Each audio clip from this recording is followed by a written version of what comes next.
intimacy really is? Have you ever wondered when it is that you start to develop intimacy? Where do you learn how to be intimate? And who do you share your first encounter with? As a child, you are nurtured by your father and mother. They are the ones who you build trust with and rely on from birth through adulthood.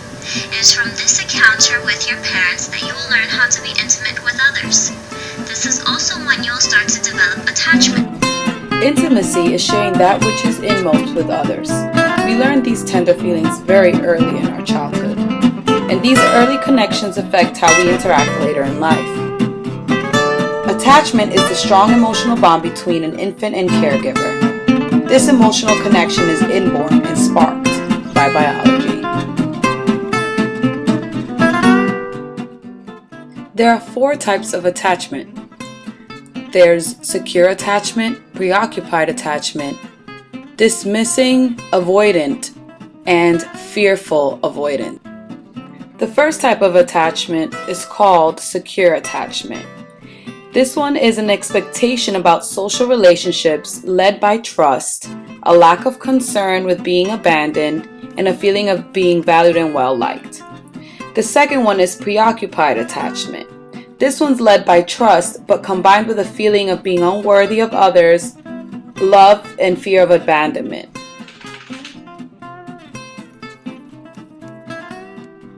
This type of attachment leads people to smother intimacy and be very possessive.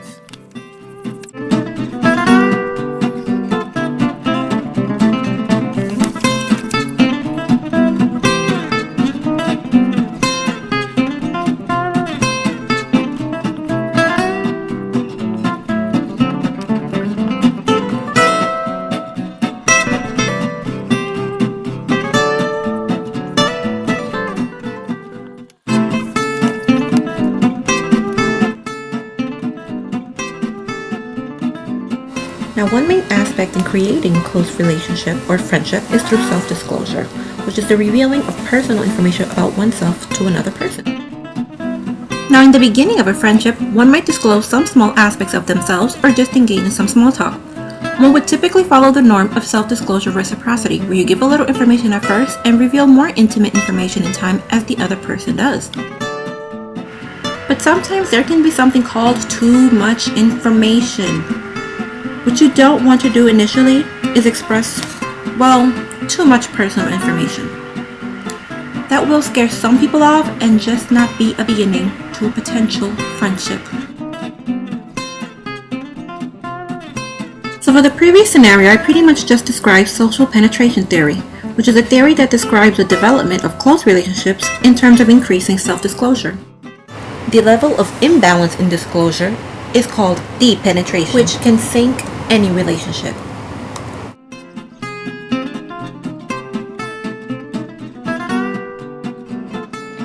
There are 4 strategies to cope with a troubled relationship. First is loyalty.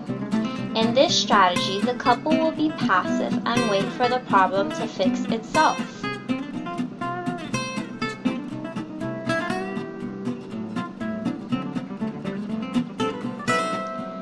Second is neglect. Men are more likely to use this strategy. In this strategy, one or both partners ignore each other and start to withdraw. Third is voice, which is usually the most effective strategy. This is when couples try to talk things out.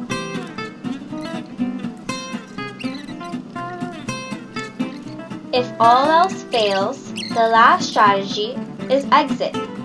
Basically, you ditch that jerk and say, "Baby, bye, bye, bye."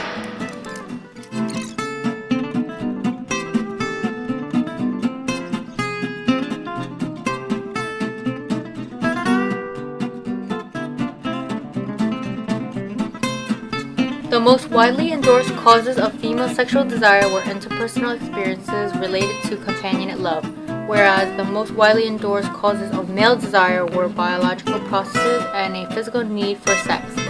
For women, the goal of sex is intimacy, and the best context for pleasurable sex is a committed relationship.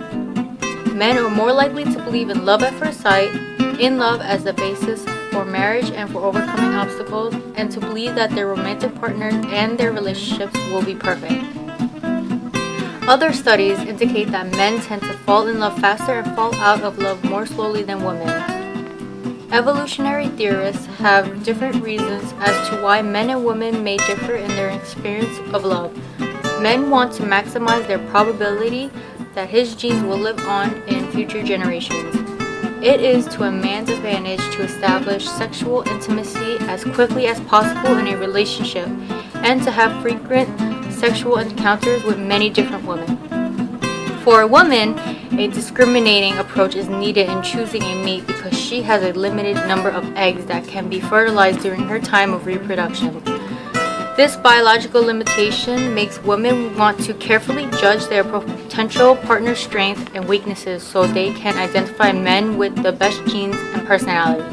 Thus, according to evolutionary theorists, it is adaptive for men to emphasize passion and fall in love quickly, while the female evolutionary injunction is to move slowly in matters of love and emphasize commitment. So now let's go into the subject of romantic relationships. Every couple goes through the passionate phase. This phase is also considered the honeymoon phase.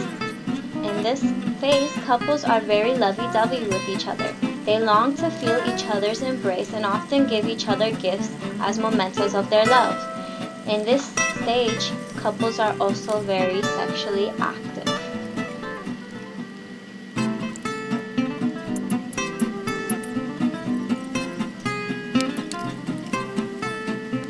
While passionate love is a good love to have, companionate love is what you really strive for. Companionate love is more stable and enduring.